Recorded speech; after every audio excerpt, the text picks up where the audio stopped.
What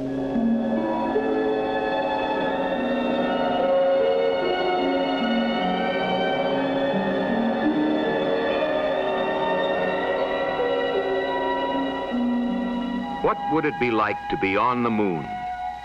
A question that has intrigued men since long before the invention of the telescope. To travel across the roughly marked surface of our nearest neighbor in space is an experience that men will soon be having. Probably before this decade is over, the first explorers from Earth will have arrived on the moon. But how will they explore a planet without roads, without atmosphere, with gravity only 1/6 that of Earth? Scientists are studying answers to these questions. First, by gathering information on the conditions that will likely be found on the moon, then by developing new concepts of travel for vehicles such as we have never seen on Earth to cross terrain that is unique to the moon.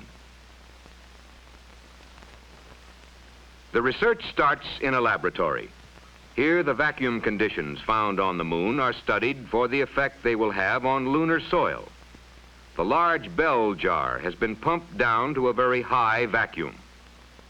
Inside is a device that is designed to measure the strength of soil. At its base, there are 2 discs of different sizes and an annular ring. The discs are pushed straight down into the soil, and both the vertical force applied and the penetration are measured. This tells something about how much weight the soil will be able to bear. In this case, the soil used is pumice, which is believed to be similar to certain lunar soils. A second test involves the annular ring, or shear ring as it's called. A known load is applied at the top, and then the ring is twisted.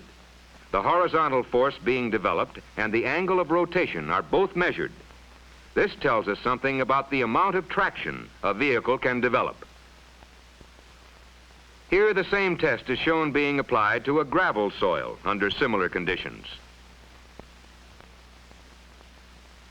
Another effect which is studied is that of low gravity, here being tested on a free-falling device known as an Atwood-type machine.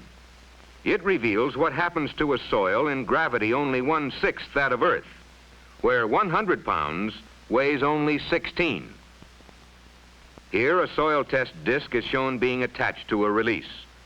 When the test is actually run, this disc will be released into a capsule of soil which is falling at an acceleration which simulates the low lunar gravity.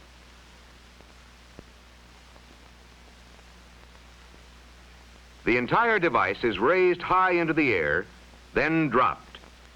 During the drop, though so rapidly it could not be seen, the soil test disc is released and the effect of low gravity on soil is measured.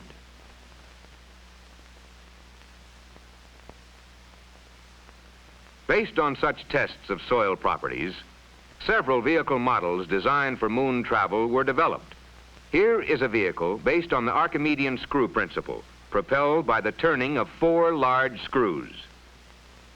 This wheeled vehicle rolls on 6 large, soft tires arranged on 3 axles.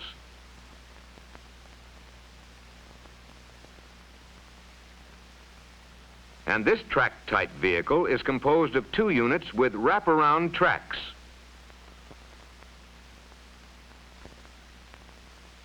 These vehicles were tested in a soil bin containing soils of a type likely to be encountered on the lunar surface. Here, the tracked vehicle is made to crawl over simulated dunes of fine pumice. The wraparound tracks are elastic with flexible prongs to conform to the terrain while steering at the pivot between the units. The Archimedean screw vehicle is designed to operate only where the soil is so soft that it cannot support the weight of a vehicle. Hence, it burrows through the soil. It is steered by running the various screw elements at different speeds, managing slow but effective turns. The electric cord trailing behind it is used to deliver power to the model. It is not intended for actual moon vehicles, which will use batteries or fuel cells. Generally, the screw principle is not very efficient and would be used only for special applications, such as this exceedingly soft soil.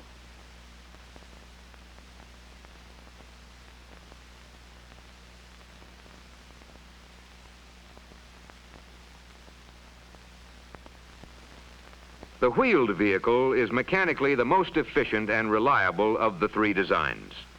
While it cannot perform as well as a track on soft ground, its many other advantages make it an attractive solution to the problem of an all-around moon vehicle. This particular model has 3 axles or units, individually driven by 3 separate electric motors. The axles are connected to each other by elastic rods, which enable the units to dip and roll with respect to one another. Steering is accomplished by the small steering motors mounted on the front and rear units. The wheels shown on this model are made of foam rubber, but this would not be the case for a real moon vehicle, since foam rubber could never endure the severe lunar temperatures. Instead, a full-size design might feature lightweight wire frames, which would be covered with a thin, tough plastic material. In case the lunar surface does not turn out to be a fine dust, but instead consists of a rough and rocky terrain, the wheeled vehicle will perhaps show itself to its best advantage. The individually powered units have good obstacle climbing ability, even when the obstacles are more than twice the height of the wheels. The vehicle can force itself over and around boulders, yet always hug the terrain because of its special design, which is called articulated.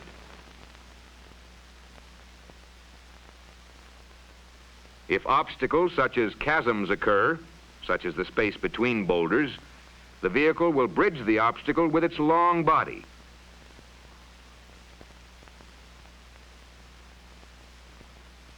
Where one unit has lost traction and cannot pull, the others will push it along. In turn, if they lose traction, they will be pulled along, so that the vehicle remains in motion whatever the soil or terrain. In general, the wheeled vehicle seems a promising solution to the problem of moon travel. Yet much work remains to be done. Further and more realistic testing in the moon environment must still be accomplished. New moon vehicles will be conceived, designed, and put through their paces so that the astronauts of tomorrow will have the vehicles to carry them safely to the farthest reaches of the moon.